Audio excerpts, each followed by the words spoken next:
Hi friends, இன்றைக்கி syllabus வைஸில் அகர முதலியோடைய வரலாறு அந்த டாப்பிக்கை பற்றி படிக்க போகிறோம். அகரம் ஆதி என்னும் இரு சொற்களின் சேர்க்கையே அகராதி என்றானது அப்படின்றாங்க. அகரம் ஆதி என்னும் இரு சொற்களின் சேர்க்கையே அகராதி அப்படின்றாங்க. ரெண்டாவது கொஷின், ஒரு மொழியில் உள்ள எல்லா சொற்களையும் அகர வரிசையில் அமையும்படி ஒரு சேர தொகுத்து கூறுவது எது? அகராதி என்பர். அகராதி என்னும் சொல் தற்போதைய வழக்கில் அகர முதலி என வழங்கப்படுகிறது. நாலாவது கொஷின், தமிழ் அகர முதலி வரலாற்றில் செம்பாதி இடத்தை பெறும் சொற்பொருள் துறை நூல்கள் எது அப்படின்னா நிகண்டுகள் அப்படின்றாங்க. நிகண்டுகளில் மிகவும் பழமையானது எதுனா சேந்தன் திவாகரம். இதன் ஆசிரியர் திவாகரர். ஏழாவது கொஷின், இந்நிகண்டினை தொடர்ந்து எத்தனை நிகண்டுகள் தோன்றியுள்ளது அப்படின்னா 25. நிகண்டுகளில் மிகவும் சிறப்பானது எதுனா மண்டலபுரடர் எழுதிய சூடாமணி நிகண்டு. 9வது கொஷின், அகராதி என்னும் சொல் முதலில் இடம்பெற்ற நூல் எது அப்படின்னு கேட்குறாங்க. திருமூலர் எழுதிய திருமந்திரம். நிகண்டுகளில் ஒன்றான அகராதி நிகண்டில் இச்சொல் அடைமொழியாக அமைந்துள்ளது அப்படின்றாங்க. அடுத்த கொஷின், அகர முதலிகள் தோன்றுவதற்கு திருப்பு முனையாக அமைந்த நூல் எது அப்படின்னா திருமந்திரம். அகர முதலிகள் தோன்றுவதற்கு திருப்பு முனையாக இருந்தது எதுனா திருமந்திரம் அப்படின்றாங்க. தமிழில் தோன்றிய முதல் அகராதி வீரமாமுனிவர் தொகுத்த சதுரகராதி. இம்பார்ட்டன்ட் கொஷின், சதுரகராதி வெளிவந்த ஆண்டு 1832. சதுர் என்பதன் பொருள் 4. சதுர் என்பதன் பொருள் என்ன? 4. சதுரகராதியில் பெயர், பொருள், தொகை, தொடை என 4 வகைகளில் தனித்தனியாக பொருள் விளக்கம் அளிக்கப்பட்டுள்ளன. 16வது கொஷின், வீரமாமுனிவர் உருவாக்கிய அகர முதலிகள் தமிழ், லத்தீன் அகராதி, லத்தீன் தமிழ் அகராதி, தமிழ் பிரெஞ்சு அகராதி, பிரெஞ்சு தமிழ் அகராதி, போர்த்துகீசிய லத்தீன் தமிழ் அகராதி அப்படின்னு உருவாக்கியிருக்காரு. யாருன்னா வீரமாமுனிவர். தமிழ் அகராதியை வெளியிட்டவர் யார்? லெவி ஸ்பால்டிஸ். தமிழ் சொல்லகராதியை வெளியிட்டவர் யார்? யாழ்ப்பாணம் கதிரை வேலனார். அடுத்து, தமிழ் சொல்லகராதி எவ்வாறு அழைக்கப்பட்டது? சங்க அகராதி. தமிழ் சொல்லகராதி எவ்வாறு அழைக்கப்பட்டது? சங்க அகராதி. தமிழ் சொல்லகராதியில் பின்பற்றப்பட்டுள்ள மரபு சொல்லின் மூலம் தருதல், மேற்கோள் அமைத்தல் அப்படின்றாங்க. தமிழ் சொல்லகராதியில் பிற்படுத்தப்பட்டுள்ள மரபு எது அப்படின்னா சொல்லின் மூலம் தருதலாம், மேற்கோள் அமைத்தலாம். தமிழ் பேரகராதியை வெளியிட்டவர் யார்? குப்புசாமி. படங்களுடன் கூடிய ஒரு அகர முதலில் வெளியிட்டவர் யார்? ராமநாதன். ராமநாதன் வெளியிட்ட படங்களுடன் கூடிய அகர முதலி 20ஆம் நூற்றாண்டின் எந்த பெயரில் வெளிவந்ததுன்னா தமிழ் அகராதி. தமிழ் ஆங்கிலம் பேரகராதியை தொகுத்து வெளியிட்டவர் யாருன்னா வின்சிலோ. 1925 வெளிவந்த தற்கால தமிழ் சொல்லகராதியை வெளியிட்டவர் யார்? பவானந்தம். 1925ஆம் ஆண்டு தற்கால தமிழ் சொல்லகராதியை வெளியிட்டவர் யார்? பவானந்தம். 1937ஆம் ஆண்டு பவானந்தம் வெளியிட்ட அகராதி எதுனா மதுரை தமிழ் பேரகராதி. தமிழ் அகர முதலை வெளியிட்டவர் யாருன்னா சண்முகம். தமிழ் அகர முதலி தமிழ்நாட்டு பாடல்கள் நிறுவனத்தால் வெளியிடப்பட்ட ஆண்டு 1985.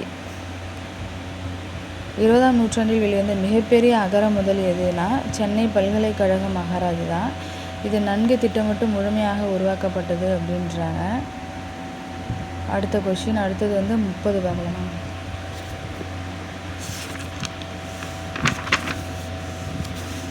30வது கொஷின், சென்னை பல்கலைக்கழக அகராதி 6 தொகுதிகளாக எந்த பெயரில் வெளியிடப்பட்டதுன்னா தமிழ் லெக்சிகன்.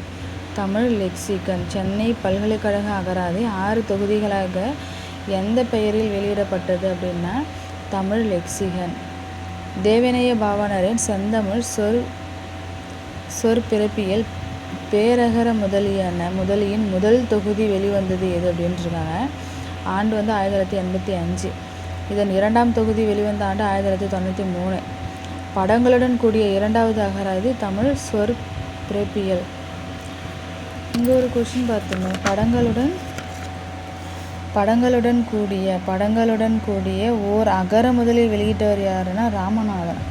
படங்களுடன் கூடிய ஓர் அகர முதலில் வெளியிட்டவர்னா ராமநாதன். இதில் படங்களுடன் கூடிய இரண்டாவது அகராதி எதுனா செந்தமிழ் சொற் பிறப்பியல். 34வது கொஸ்டின், முழுமையாக கணினி உதவியுடன் உருவாக்கப்பட்டு வெளிவந்த முதல் தமிழ் அகர முதலி எதுனா கிரியாவின் தற்கால தமிழ் அகராதி. முழுமையாக கணினி உதவியுடன் உருவாக்கப்பட்டு வெளிவந்த முதல் தமிழ் எதுனா அகர முதலி கிரியாவின் தற்கால தமிழ் அகராதி. விளக்க சொற்களுடன் வெளிவந்த முதல் அகர முதல் எதுனா கிரியாவின் தற்கால தமிழ் அகராதி அப்படின்றாங்க.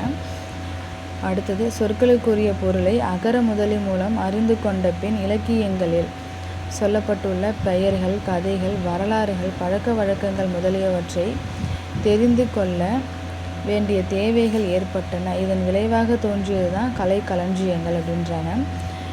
தமிழ் கலை களஞ்சியங்களின் முன்னோடி யார்? அபிதான கோஷம். அபிதான கோஷம் இலக்கிய, புராண, இதிகாச செய்திகளை என்ன பண்ணார் கொண்டு இலக்கிய களஞ்சியமாக திகழ்கிறார். அபிதான கோஷம் வெளிவந்த ஆண்டு எது? 1902. 40 இலக்கிய செய்திகளோடு அறிவியல் துறை பொருள்களையும் முதலாக சேர்த்து விளக்கம் தந்து 1934 வெளிவந்த கலை களஞ்சியங்கள் அபிதான சிந்தாமணி. அபிதான சிந்தாமணியை தொகுத்து வெளியிட்டவர் யார்? சிங்கார வேலனார். அபிதான சிந்தாமணியை தொகுத்து வெளியிட்டவர் யார்? சிங்கார வேலனார். 42வது கொஸ்டின், முறையான முதல் கலை களஞ்சியத்தை தொகுத்து வெளியிட்ட நிறுவனம் எதுனா தமிழ் வளர்ச்சி கழகம் அப்படின்றாங்க. இது 10 தொகுதிகளாக வெளிவந்ததான். தமிழ் வளர்ச்சி கழகம் குழந்தைகள் கலை களஞ்சியம், நாடக கலை களஞ்சியம், இஸ்லாமிய கலை களஞ்சியம் முதலிய பல கலை களஞ்சியங்களில் வெளியிடப்பட்டுள்ளன.